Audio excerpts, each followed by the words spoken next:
All right, guys, so T-bike season.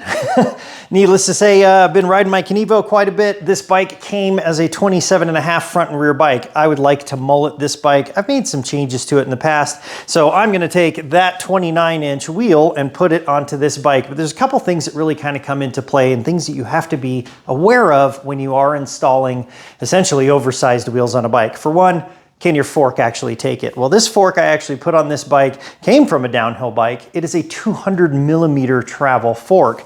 This bike came stock as a 180mm front and rear. So I do have the air spring to change this over to 180mm. I'm gonna be installing that as well. But more importantly, some of the things we really need to pay attention to when we are talking about making a mullet bike. For one, the head tube angle, the angle of the forks itself. Now, me being a downhill guy, I typically run mine at about 62.5 degrees of slackness, if you will. These bikes came at 64 degrees. What does that mean? Well, that means that it handles a little bit more like a downhill bike and not like an enduro bike or things of that nature. I prefer a slacker bike. It's a personal preference. However, I can't just put that 29 directly on here. If I do, to maintain a 62.5 degree head angle, I would have to move the stanchions up through the crowns, essentially lowering the front of the bike, making up for the additional height that we're putting on here with a 29. If I do that, I now run into challenges like having 200mm of suspension. I could potentially run it into the crown here if I get it down far enough as far as I want to go. So I have a 180mm air spring. I'm gonna swap that in here, putting it back to its stock configuration, a 180 front and rear, and ultimately making room for a 29-inch wheel. But I need to make sure that I can match my head tube angle. So a couple of things that you're gonna wanna do. You're going to want to measure your head tube angle to begin with. Take your bike, put it on the ground, a couple pieces of tape so that you can know exactly where you're setting the tires. Measure your head tube angle in one direction, flip the bike around, measure the head tube angle in the other direction. Now this one does have a tapered head tube, so it's best to measure it from the fork stanchion itself. That way you have a nice flat surface. The reason why I do it in both directions in my garage is because, well, the floor isn't flat. Most garages are typically tapered a little bit back towards the door for allow it to drainage, or even you've had some heaving, or just simply the concrete wasn't poured flat. Measure it in one direction, measure it in the other direction, average the two together. It's also a good idea to get essentially the ground stack height, if you will. Measure how far up the head tube is from the ground so that you know you're not essentially either making a chopper or a bike that's really front end low. If you're able to configure your bike in that configuration, you'll essentially just gain the wheel size without having to add a whole bunch more head tube angle, or vice versa, losing a whole bunch of head tube angle if you're going the other way. But needless to say, guys, we're gonna tackle this today. Stick around and we're gonna jump right into it. All right, guys, so since I'm recording on my phone itself, I figured I'd use a piece of wood to kind of simulate what I was talking about with my phone. So you can see I've got the suspension completely unweighted. I'm on the same two spots that I've got marked here. And then I would just want to measure what my head tube angle is in this direction. Then, of course, I'd flip this around and do it the other way. Average the two together, and ultimately you're going to end up with your static head tube angle, basically meaning the bike is completely unweighted. You want to make sure that your fork or whatever is set to the correct pressures, your tires are set to the correct pressures. Get another measurement in this direction, and then of course average the two out.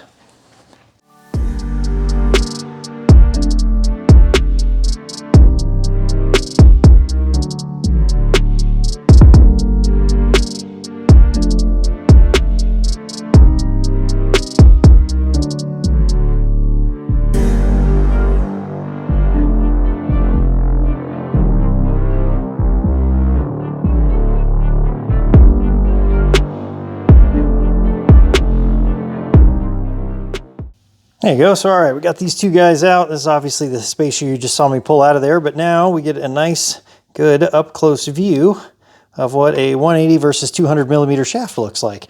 Obviously, same style, everything else, only the shorter rod. So we're going to go ahead and get this guy greased up, get it reinstalled back into the bike.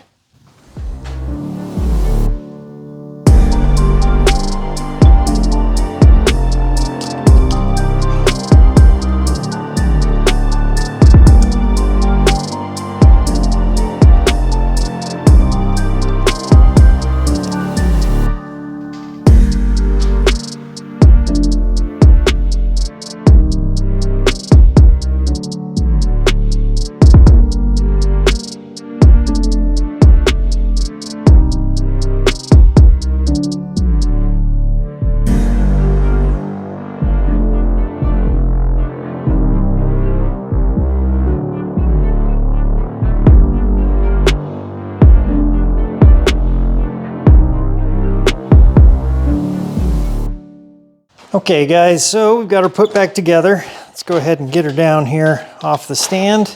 Now there's no, if it looks a little odd to you, there's no air in the fork, or at least I didn't pump any into it. First check you want to do is a complete bottom out check, okay? Now I'll go ahead, just try to stay out of the way here.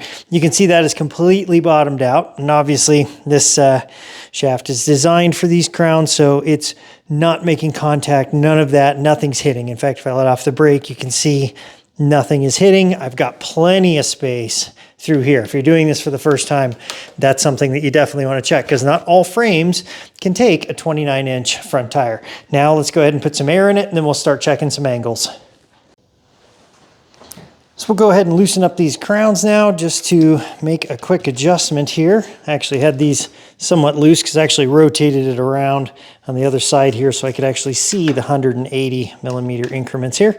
But keep in mind, look up your fork. Your fork will have very specific instructions on how much top out you can have, the minimum distances between the crowns.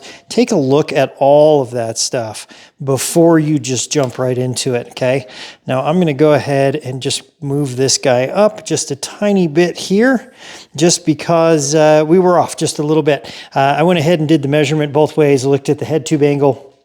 It honestly wasn't that far off, going from a 200 down to a 180, putting a 29 on it. It wasn't terribly far off, but I was at about 62.2-ish, somewhere around there. And I'd like to be, 62 and a half minimum, probably 62.7, probably closer to 63. That's just kind of where I seem to like things.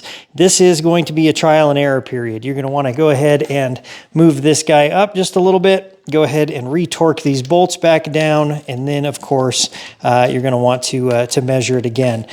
Sorry about not being able to show that. I'll throw up the one that I use here on the screen so you guys can kind of get a feel for it, but it's an app that I use on my phone that happens to be the same thing I'm recording on here, but we'll go ahead and get a measurement on this one. All right, guys, so I went ahead and did my measurements on it. I actually slid these up just a tiny bit, probably another millimeter or two, got it down to where my head tube angle is sitting right at about 62.7 degrees, maybe just a tiny hair over 62.7, which is exactly what I was shooting for. One other part we have to make sure we look at is the top of the tube to the top of the crown. And you want to look at where the tube actually starts, not the cap itself, but where the tube actually is. On this particular fork, which is a RockShox Select, they say 165 millimeters maximum. And it looks like I'm at about where I need to be. They actually say 163 to 165. That is spot on. So there you have it, guys. That is essentially it. We've managed to put a 29 on here. We've converted it from a 200 millimeter over to 180 millimeter. And I did leave the 2 tokens that were in there before.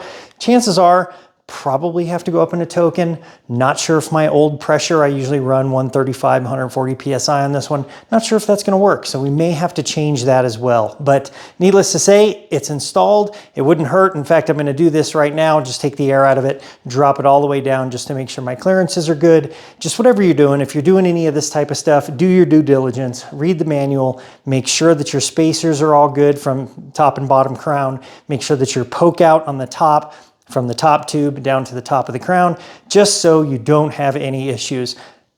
No matter what, read the manual. That's always going to be your best bet. But there you go, guys. That's how we do a mullet on a bike. Next thing up, I'm going to go test it out.